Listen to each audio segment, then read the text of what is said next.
Sadia chimibiewa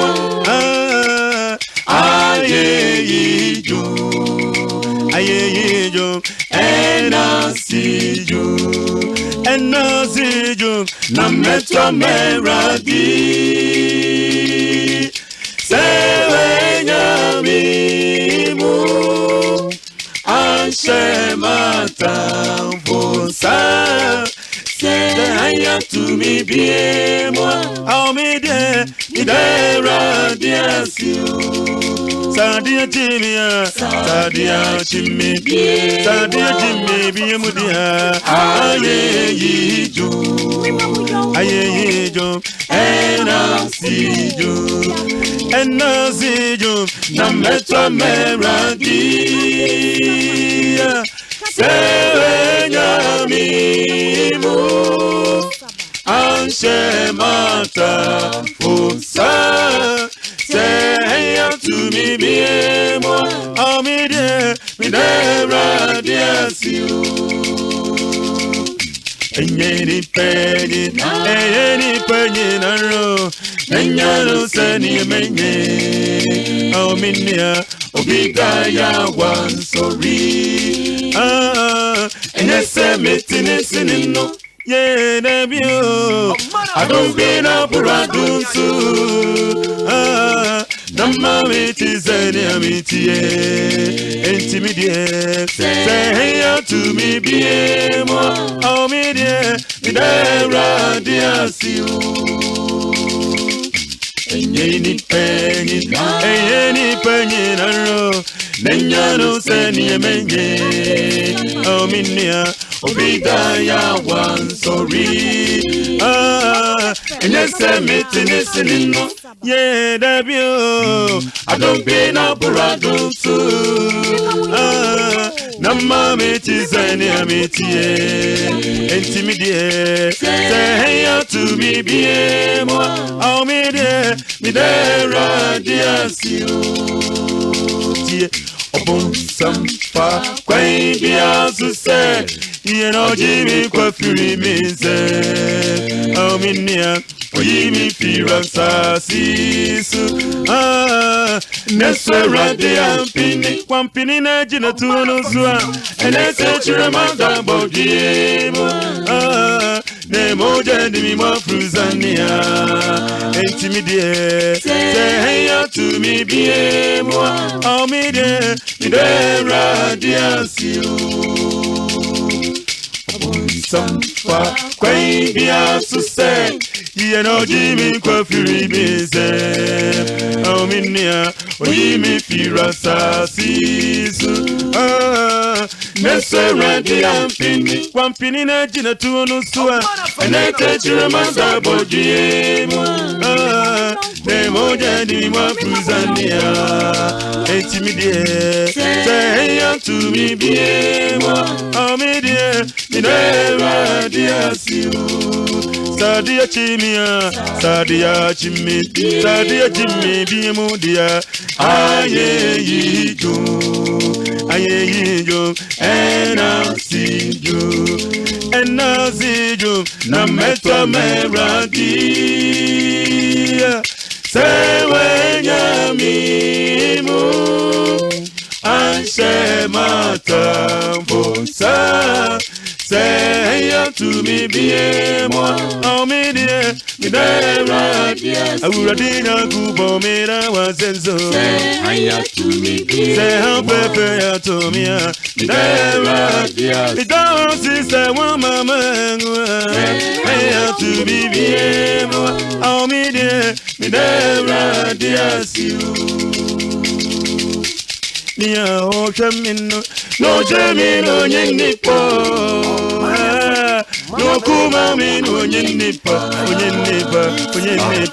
anko kuye chirmi suwe anka wajani da nansu yesu da sukuma miyo no jamino nyenipa no kuma mino nyenipa anko kuye chirmi suwe Anka wajani da nansu yesu da sukuma miyo no jamino ni Awurade no kuma mino ni Yesu oni mimire ye onyina sokuno chirimisuwa orimpa mi da biarado no jamino ni Awurade no kuma mino ni Yesu oni mimire ye onyina sokuno chirimisuwa orimpa mi da biarado Wano ni mi jefu, oni mi jefu, enti shiri yami. Sadonchi mi susrabana, nase mi sufranua, omana bafu no be kujimi u. Wano ni mi jefu, oni mi jefu, enti shiri yami. Sadonchi mi susrabana, nase mi sufranua, omana bafu no be kujimi u. Enti ye kome Awurade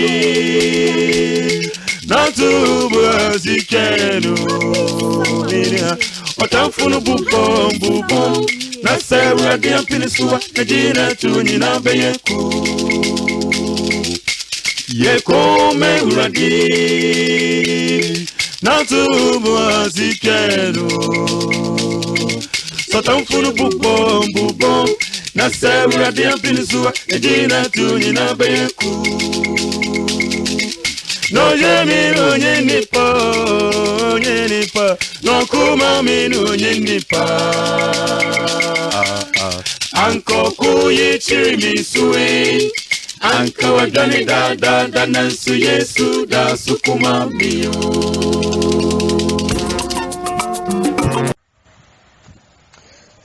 Mema abusuafo nyina akwaba edeba unimse boni dwumadie so Onyankopɔn ayadom ama ɔde enedemu ni nyina akyɛ yɛsan anya akonya sɛ yɛmra na yɛma metie na sɛ menunti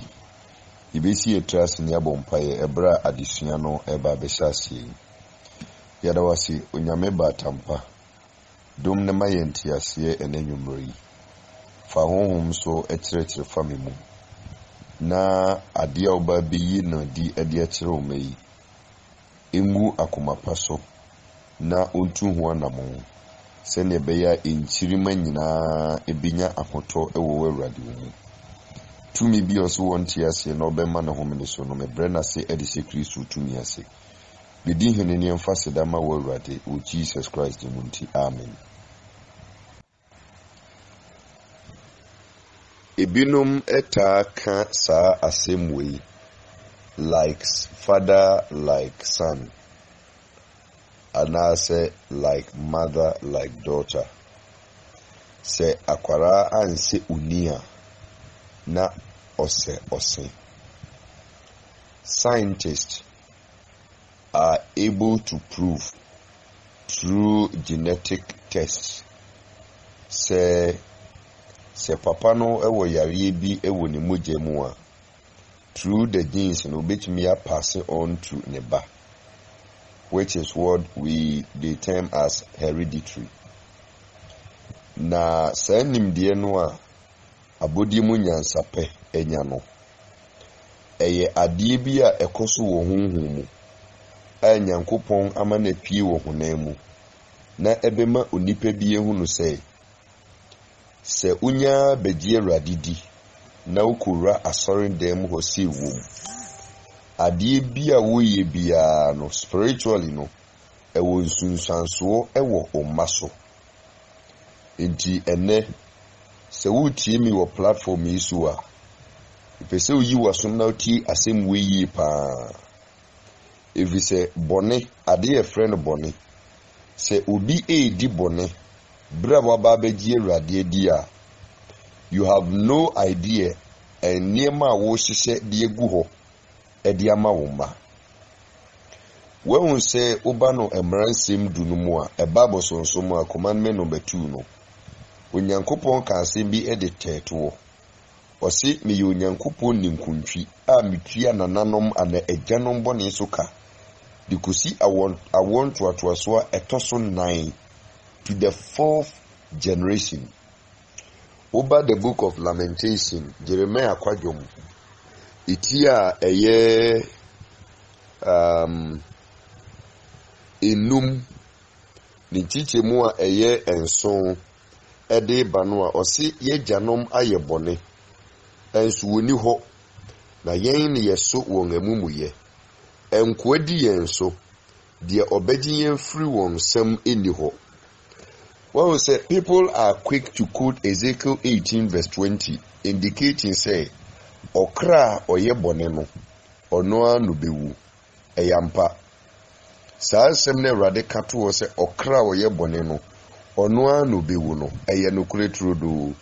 Nemu manti asie amane wie peye. Se me kona me kobo krono na yetemia. My son cannot be punished for krono na me kobo ye no. Eno ye hunam fem. Okra oye bone no ono anu bewu. Because Psalm 34 verse 19 no, if I'm not mistaken, let me make sure I'm quoting the correct thing. I'm making reference Psalm 34 verse number 21 and 19 your training yamani edoso verse 21 no. Ose bone ebikum obonefo. It is Ezekiel can say okra oye bone no ono anu bewu a. It confirms asemo nyamia kan wo Psalm 34 verse 21 it said bone bekum obonefo. It is a me kokudua ababone a me a medua sa ababone no eye me na meti ababone na edie me baby emma meti sa ababone no enni mane nyi eno ye honam fam so atenkomo no ase ba hunhum mu no so bi bedi awrade achi a eniema nipa ne ye no BBC ewo hunhum mu se we free asasi so kɔ ni wuachi de to ne ma eno asem enene me no ba beka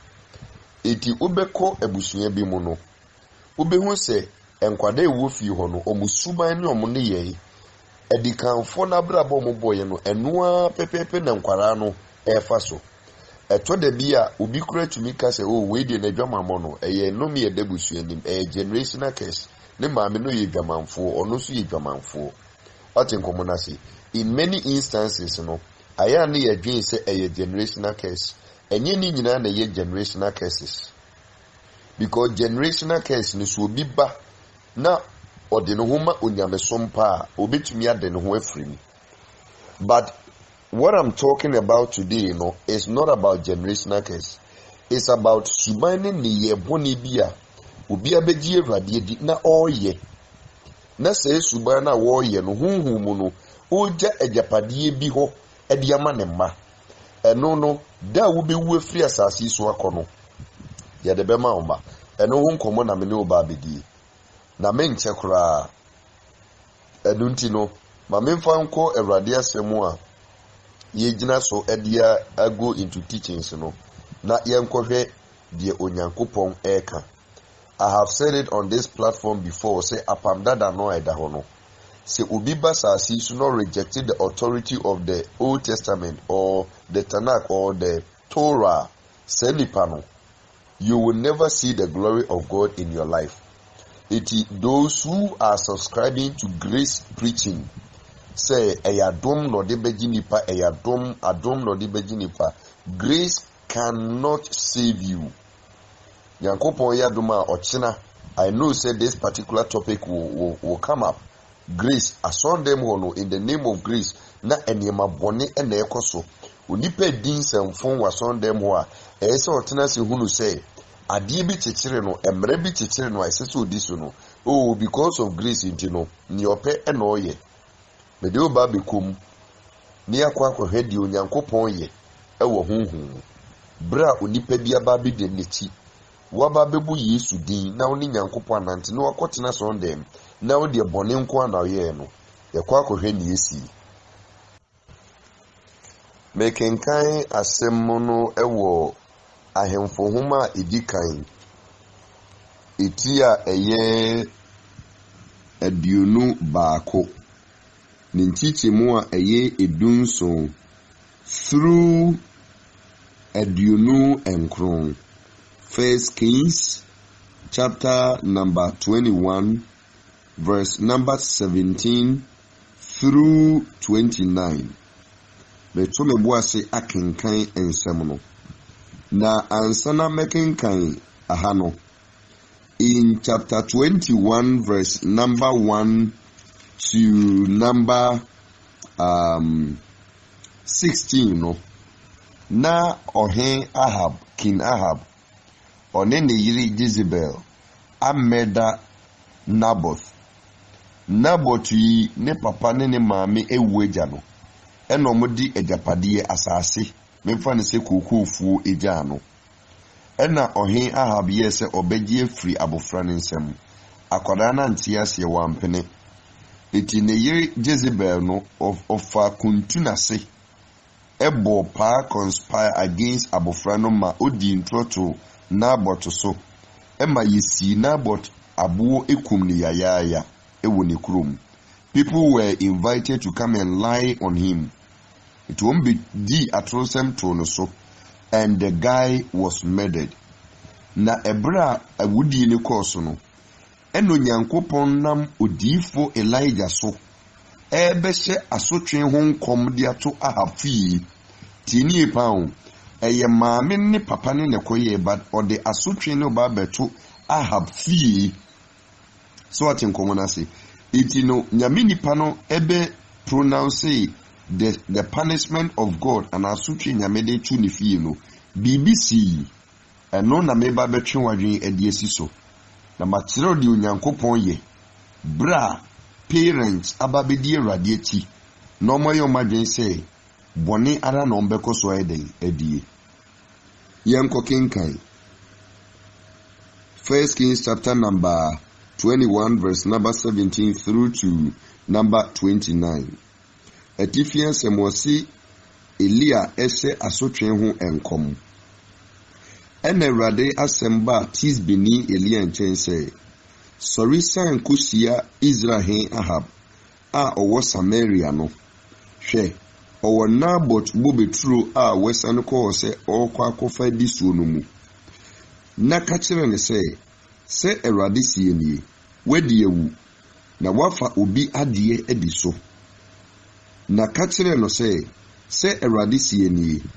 faako a akraman tafre Naboth moja no eho na akraman ebe tafre wonso wo moja. Na Ahab ka kire Elia say wahume metamfo na o say mehum efri say waton wo ho aye ade a eye Awurade ni so bone. Sa statement waton wo ho aye ade a eye Awurade ni so bone no. Ewudi na nkasa no ni odi ewu na nkasa eye na ayi Ahab ne yere Jezebel. Oba na nkasa ne di ewu no. But the man consented to sa idea no. How? Eye den na ne yere etumi kofa ono ne pen na ofa ni seal na otwero krata na ode koma Naboth kromfuo mpanimfo say Naboth aye bone wakaseti ya ohene ani Onyankopon. Ena saa ade ne susu obi ye bi saa bre no a eye abo ne sisi nipa ne eden ne ekum no se obekaseti ya ohene ana Onyankopon waye busudie de sisi wabo eden ekuno na wo ha Ahab otiye na wantumi entu ho na mo bia wanka hwiamfa ho ena wo sai si mu pampan say o kwa kofa Naboth bobetu na chese wo no ne wo yire ye no ofua so. You decided to take that vineyard from the hands of Naboth, and now that your wife has killed Naboth no wetumi atako so akwa kofa na sase no eye mu aduma na chese wo no uye medra what in commoners 80 eno ne ma odifo no kan say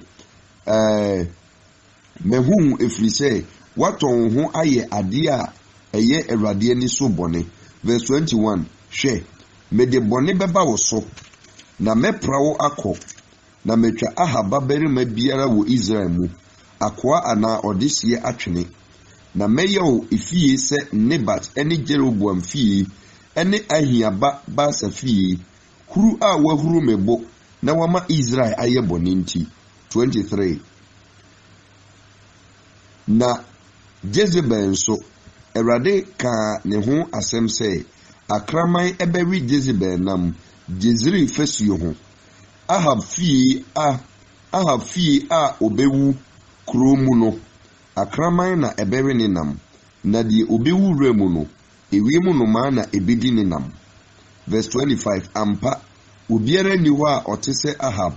a oton ne ho se obeye Awurade ani so bone efiri se ne yiri Jezebel hwanyan no. Verse 26 na oye achiwade se odi ahoni awohuo no akiri sɛdeɛ Amorifo a Awurade twu wɔn Israelfo anim yɛ no ara. 27 afei nyame nipa no declare the punishment or the verdict on the life of Ahab and the entire family. Ɔso obiku Ahab obiku ne mama nyinaa obese ifio net say in other words no yɛde bo beto the gate of Ahab, the family of Ahab, yɛde abo beto omopon ano na esi Nyankopɔn ebe hye omase because they have murdered an innocent person. Iti ebra odifo no belay all of this curse or punishment on the household of Ahab no. Verse 27 ni si wo na Ahab te enseni no osunsuane ne ntade mu na odi ayituma fry na odi eboada na oda ayituma num na nanim ye samo na Awurade asem ba Tisbini Elia enchen se wanhunu se Ahab abre ne ho ase manim esan se wabre ne ho ase manim nti memfa bone no emma ne breso ne ba breso ena mede bone no ebeba ne fie ne ba breso enti se ukra Bible no a mepese o cycle verse 29 no memfa bone no emma ne breso na ne ba breso yede punishment ababeto Ahab fie nyamisi obiku Ahab obiku ne yere obiku ne mamema obetwa omase obetwa obese omase every Israel kronum so atinkomanase na the moment Ahab tes asem no na Bible no say ono na waye bone no odin kotusere ni osu ene akonche ani muadadie eko Nyankopɔn anim eko pɛ Awurade kyɛw wosuya mananim yesamo nanim ye potwapotwe watinkomo na se ejina namua na namua eda ayintumam na namua eye ne ho ayi maamie papai obi nyimi o medi ewu medi nkwasesemu Awurade bekumi o eti wodne saa bobna saa sugu Awurade so bre ne ho ase na nyamete suru no hu se Ahab adie na waye no wanya ahunu papa genuine repentance. He is being genuinely remorseful for adie na omo ye no ena Nyankopɔn sabeka sa kire Elijah say go and tell Ahab say wabre no ho ase no no Nyankopɔn ehunu mobo watie ne mpaebo na saa sotwe no a oka say ode beba ne breso no wanya mfa ma ne so eti ono Ahab ne di obewu obe join the ancestors oba koda boko nenso onkan hunu say ni wati se ne ba eba bedi ade a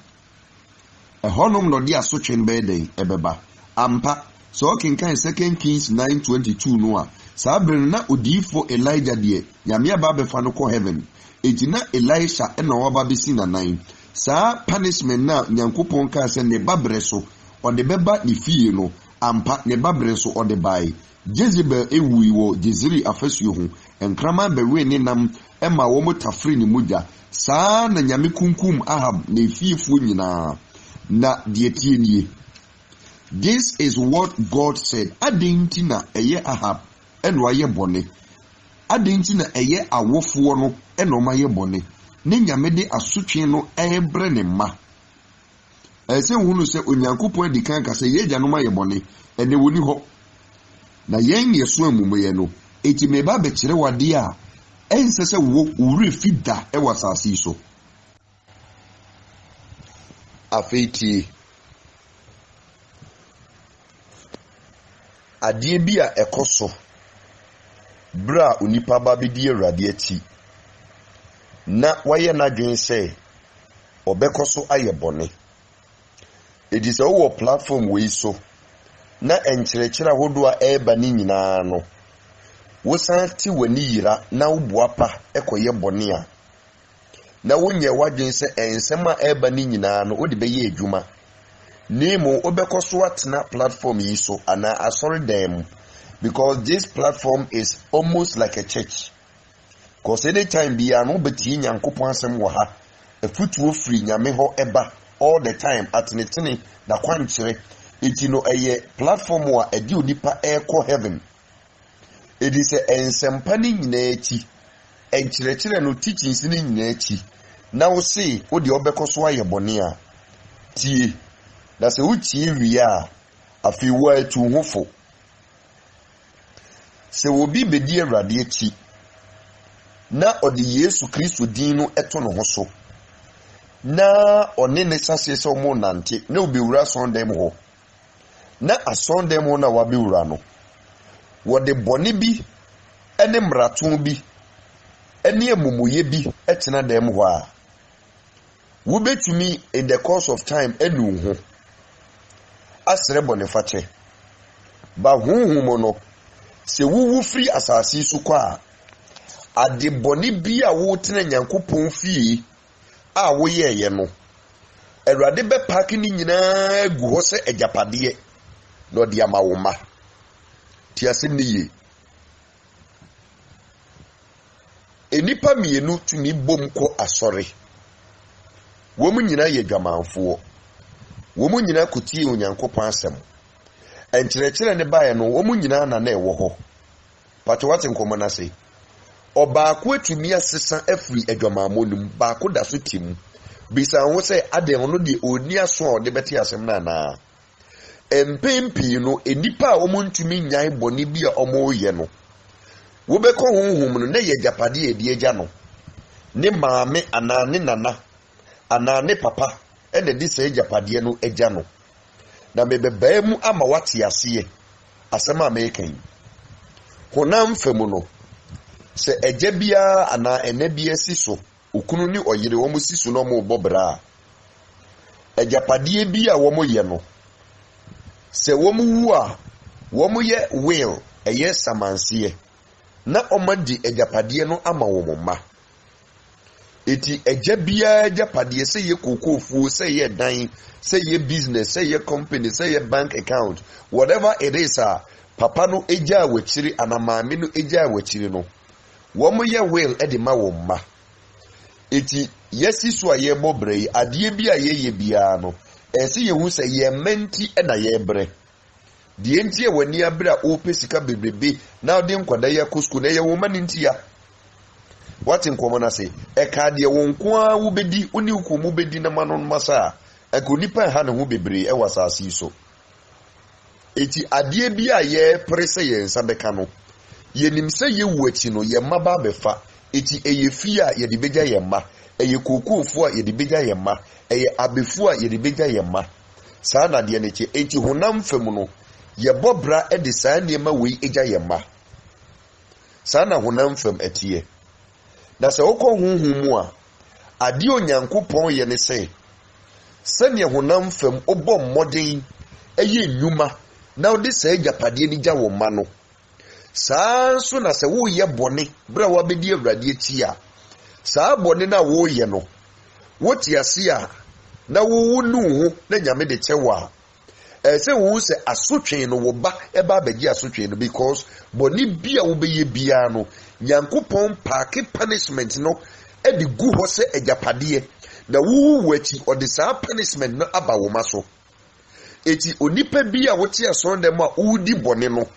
ebia obeka se media menwoyi ebre bi beba ma wawo etiti asem ni yi a time is coming a wo so obeware awo ma na mo ama wo de dane de bisume mamo se moda so tete insoren dem na boni na mogusu die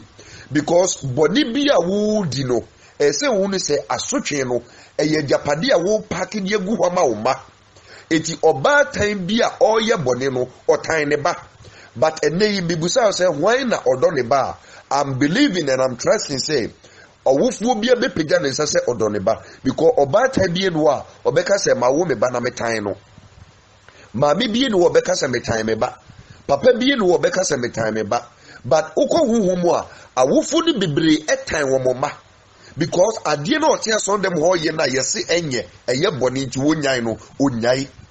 wotia son dem ho eji amanfo kun onyai wotia son dem ho ewiasefo kwa wokobi makeup dressing trousers ni ade nyina brafo nyina wobobi watin komona say otia son dem ho ogusunum ensa oye yebudidi otia son dem ho okwasori onkota ne tiriwi so otia son dem ho adwuma oye watu nuru saa se binum nyuma make enkura no office wo ho no odi aduro na akwakoye adwuma no watu obi aduro ne yapam na firi adwuma mu ho e no no te ho ebi kura make otia son dem ho okoto aware so aware na okoto so number 1 eye bone number 2 wasan de bema na ye be ware no no koto adikanfo ho no akwaduro so agimi bema no e ma bema ne japade nyina asenisa edidi mu ama bema na wu ma me ne da so tiase e ne waje japade na tan na ni ase sanye ma na motiti son dem amugusu ye na mugusu ye no enye me kwaku e ne wonya me me pesa oti ase se boni bia wo ye no se wo sere boni fache na nyame de chewa wo breso de onfa so twene ma but wo wu no uwati o ma na eba bebre eti boni bia obedi bia no pesa odi se otrim se God will not spare your children. Eti se awofo modomo made a esese busuro boni na mujai boni ye se wonni mu a me ka kirewo eno nti na oda so ti so ndem ho obi ti aso ndem ho enkofo hu sem no waka ka hwe japade a odija hoba papa o ti aso ndem ho a wodi a wo se asem bi ebesi aso ndem ho bia onka mu nokure hwe japade a odija homa eti won se oba no oba besewo eti wu wati no yesi akwa wedie ni papa suban pepepepepe eye japade edie ja no na se japade no o ma ne twem omumutan won bedi se ne odi kokofu ja omo a omudidi so a kopim se ebia omubewu na omo ma eye momo na nanom so ababedidi so no saa na japade na boni na moye no aho asotwe na eye japade abudija wom eti die ntia oba bia basasi so no tia so dem na ontumi nya adwamamo ne se ne maame tia se no otena so dem bo adwama ewu adwamamo nim adwamamo no de ye ayi ajapade no de jawo eti wo se nipa no otinya me asem kra ontumi sachira aya wo sachira no wasa akwa akobo aya wo sachira no wasa akwa akobo unim de ntia ajapade de jawo wo maame de jawo wo papa wo mu de jawo obi tumi wensa sa otumi se ensen no ensen ejine nkwafire ne nsa na eso no gusowe enyo no ati se kokofo e de ja no because no ankasa ne papa ba asasi so no o de wi ntampe any cigarette ne nsanom ne si so e ba obra ne papa si so oye masem saa eti se waware na ofa oyire kira don't worry enye me kwaku na ha bi o eye wo ma e na ba betoa ne wo ye ne so aluta continua nya me pakise ne mani nyina agu ho e de ma wo ma eti adisue na ene enwumre me no ye no de me pesa oti ase ne se woti asore dem ho se wonni nya me ni dia wo de wo ye free se wonni nyankopon ni twaka dia wo mo ye wiasefo om ne nam hoyi wo mo ni nyame ni asem because wo mo they don't care the consequences of what they do with their lives because already no oma condemn om ho to hell so what you say but wo ye gidi ni na wo ti asore dem na wati obi tumi kaso fo hu nsem saa ofiri ha na okoka kire we hwesuba mboni a wo de ti asore dem ho so for wo ti ni nase ono kanyame asem kire wo wutumi nya no hom na sepo na wodi ni nam pato wati nkomo na se obi kura tumi ede ne sofo maame etena honom ka ne sofo maame ho nsam woko mesi house na woko hu aduane asofo maame eni ni ku odi efiri ho wodi akotena aye ne chokrodo saa besine egu sofo ni yire ho fi besine oja asore so ko baabi a ensemfo na otoa so enye obi na ha no o ma na odi saa no meni asotwe ni nyina edan eja wom eti se oba tan bi wo platform isu na otie mi a se wo do oba de a ye papa because o ye papa na wo ye no ebe ye japade a odi beja nkwada no se o ye bone so a bone na wo ye no honhum no japade nyame party de eja oma no eti enkwada bebre wasasi so enipa bebre not because omo baye no wo mo akasa be ye bone bi o ba wo papa nom ne omo maame nom eja omo japade bi a omo so a entube so a ene niema no esoso wom ene omde na masasi so So what in common say? Eti no so be the Japadi jawo. She said dying. Now the behind. Now the diswa. Sa pepe and the dramamono or the bedi. It wo boy dramaji amount for kunum na odi wuye. One more bra papa beer than now the tea free. Odi wu free as on than now koi. Ready odi jaoba. It is obadwi maybe a chimney and you me pese otina se na wosese wa brabo se won ware ya me si ebrebi ba ma wa ware ma wa wo na de wo ye no ka ehunu se hunhum no nyame paki de gu ho o paki de gu ho the moment a obeka wani egu so na do nsami no begu bu se kim o ma no wo mo na ba be sofa woman never be suffer. It may be a make say me be no obey mobo asasi so not even my spiritual sons and daughters they won't suffer because me nanti am near rade nanti no me jeans na de egu ho enye no me na me de egu ho what in common as it na me to me do mase it na me you me there be me there be I am a straightforward person. What in common say because nanti am near radin namno Abraham near radin nanti otasi isira na sifo nyina be ye isira kan ni onyankopon nanti otasi no me na sifo nyina be ye no me. It tells you say ade bia obeye no obegya ho de ma wo ma eno ni ade esese wo dwene ho it is all your back and our platform is wa e ma na nya wadwen say sofo no wanya no ana Yesu na wanya no da bi unya Yesu. What in common I say, unya means of Bernard, and now also for what in the Nasu was on them, unyan, unyobia, and your woman now new mania. It is also wood or money dear, and the jiboni and the papa. So would dream woman who ye the opposite see woman ye, who wet dia, she ye no one quanko ya dear unyanko pompe, because a dear yamempen, unya ye say pe, no a packing your guho, and japadie. So what I say, me Missy Sunday, me tom fidi, me chia crame rade, and then me packy what ye your friend say, reward or the bema member. So what in common I say, me sireni padi sira, ya me better we surrender aquacoma myself war. Some media game bonin and yes, I see Sudi, SC, Kalabuli, Azar, a shim amount for some japadia, ube me wechi, ya me the Sunday money in Abema mema. But what in common I say, it in your mini pebia or platform so, my way and yan kaibo enfamount, say, and a mo be on near radin nanti, a ginetu be on near radituno, and say, who say, uwetino, sa and nanti on in your menantino, a your man on babe benefit, say, papa, on be benefit, say, your bonia, they will suffer from it. If you're a man of God, watch how you walk with God. Shenanti on near radin nanti, let's check your life, the busa will say, me no quarrelful. Am I faithful? Am I loyal? Am I being diligent? Have I been honest with people? Do I preach the true word of God? Or I manipulate people and get something from them? But what in common I say? Eti asofo and the woman na woman de apo aza kalabuli and yom who say tam no motia sino or mama bisuum or mama and a bisuum. What in common I say? Enti no spiritually no se nyamini pano enye honest spiritually no se nyamini pano onye faithful to God apart from the biological children or this amumuye no ana bonini jabom no obi out in nasi bia no say in the course of the church service no or tasin no maybe the two asafo no so ube say ne mana muna moti ni nasi nyina you have that punishment as well. Asem no ni men kasa nkwa echiri ade nyankopon akakyere me through his word we reveal eno na madan na didi akyere no it what na se nesesen wabrabo the check your life the resanamona wutu uwechi oma ombebra na so mo beto wom dwe ho se odoma na ye papa o tan woma no dia ye bone the uwechi no oma ne bebre. The book of Job can say da uwo betete oba tan ne bantam no se ye se ne bana ni onyam wasase so a ohu se ye na yakayaka den so a ohu da ubewu no oda wo de oba no aba na wiye. What in common say oti ase na nka obetumi ma na duane di bre kom de no but wawu no obi kra nwen umma ho na nkantom say wa mane bibi edi because wan kasa no wan fa abapa adua asase so anya wo ma media sofo Bernard be yema famu de me do me ma mentan me ma be pese si me mayi eti me di no kredie ni pepepe ye. What in common say any fairness justice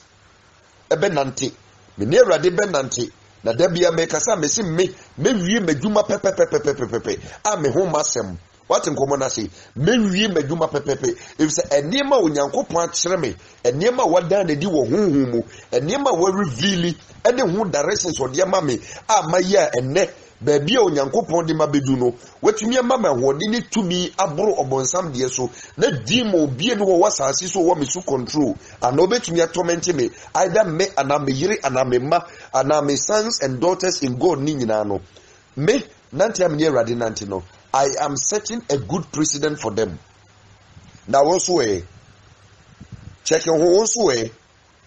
or so for the contemporary azane nabraba and I didn't nam asasi so. We assure say every year or ma hobeto wom. Jeho media me domema me peme me it mean ya dear me weti a din no me any or how near me brese e bebrewom. But the also yan wadwen and conform some okay can wadwen utumi ya de obi koto asemu wadwen ho utumi koka asem bi de kokko na obi na nipa no mo ho atere wadwen ho pickpocketing otinkran otikumase amanfo botom na wo ye pickpocketing e bia na onsa ka message bi na ye pickpocketer hwe aba wo guo o ma e de bebre dwen ho oba wo de obi ku ati onim se be ma ya wo da na chi e obi kunu hwe japade a wo di ja wo ma ma na e wo ho yi wo mo benyini omu benyini wo de o se asase so onka no koreda atrosem kwa na obedi hwejapade a odija wo ma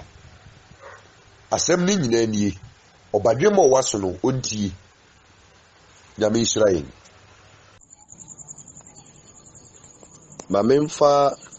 adendum wei enka adesua no ho adesua hodo bebre wo ho a directions ekeka ho kwanya Awurade kyere a yebefa so bra yenya ahonupa na yebeyi ohaw ne amane ana duedua ebata ho no afiri ho na sa spiritual properties a yebiku ife ema yema no se wa wotena se na wo check wo make assessment of your life na hunu se no obra mabotwem ehu behia se mene Awurade bedi enkomo na was pay me mano all the troubles I have caused in my previous life se wonim se wa cheke wo ho na wahunu se saade na wo ye no the problem bebre emofra no a direction no you can contact me backstage. Na me dia send you. Send ye beya. Ubitumi aye. Nuweyi omano every sa o haunim. Pacho se emuda hopa. Akwanchira eka ho no. Se ehia say after checking your life, making assessment, no say no. Se si pa na semne tie dia ena na maye me mabone. Ene na me time me iti mi wu ema me ma emebre now pesa wo yes a direction no now despair wo ma no said the Awurade akyere me a me ebribi etwa me yes a de no e di ma me ma because me don wom no a you will contact me backstage na me the direction no ascend you nyame Israel